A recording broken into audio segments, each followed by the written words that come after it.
Saat melakukan Isra Miraj, Rasulullah SAW bertanya, bau harum apakah ini? Jibril menjawab, Masyitoh dan anak-anaknya.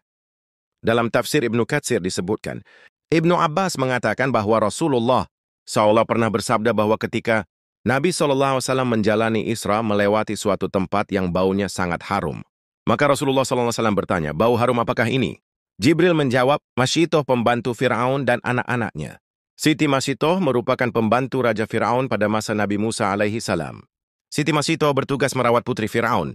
Di kalangan istana Raja Fir'aun, ternyata ada beberapa pengikut Nabi Musa dan beriman kepada Allah Subhanahu wa Ta'ala. Selain Masyitoh, juga ada Siti Asiyah yang tidak lain istri Raja Fir'aun.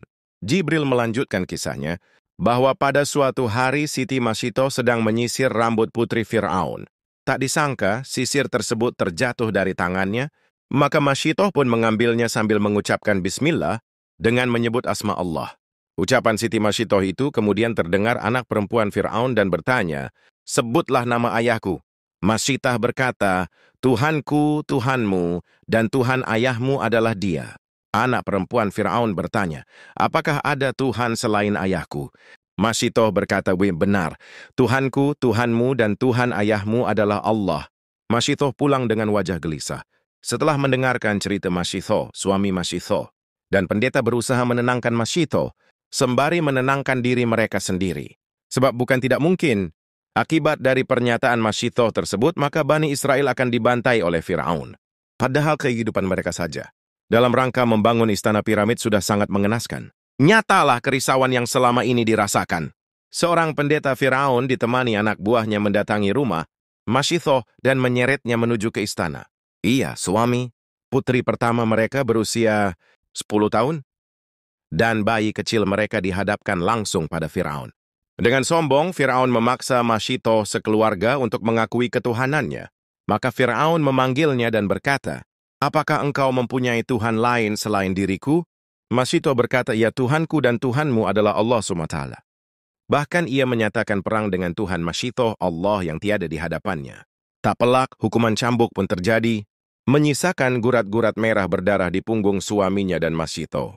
Subhanallah, mereka tetap tegar bahkan semakin kuat ketauhidannya. Ternyata itu tidak cukup bagi Fir'aun dan antek-anteknya.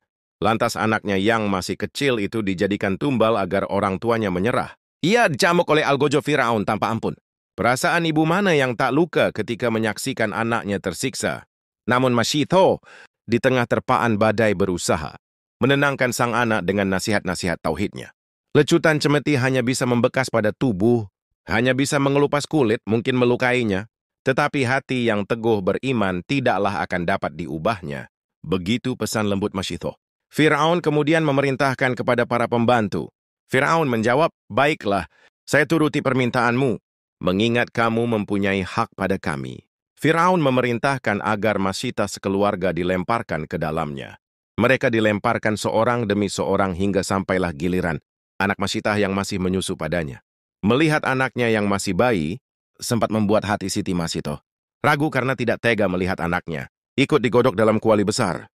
Anehnya anak Masyitoh ini dapat berbicara padahal masih bayi. Kuasa Allah Subhanahu wa Ta'ala. Itu membuat hati Siti Masyitoh kembali mantap dan yakin dengan imannya. Ya saat itu bayi Siti Masyitoh mengatakan, hai ibuku, ceburkanlah dirimu ke dalamnya.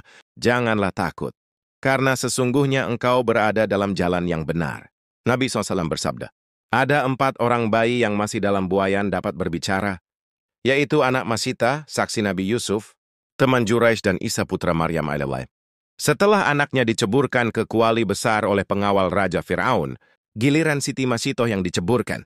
Tanpa ragu, Siti Masyitoh pun masuk dalam kuali yang mendidih. Siti Masyitoh dan anak-anaknya pun mati dalam keadaan syahid. Harum semerbak menyeruak dari dalam kuali yang mendidih itu. Setelah itu, Fir'aun memenuhi permintaan Siti Masyitoh dengan mengumpulkan tulang belulang mereka dan dikuburkan dalam suatu tempat. Saat melakukan Isra Miraj, Rasulullah SAW bertanya, bau harum apakah ini? Jibril menjawab, Masyitoh dan anak-anaknya.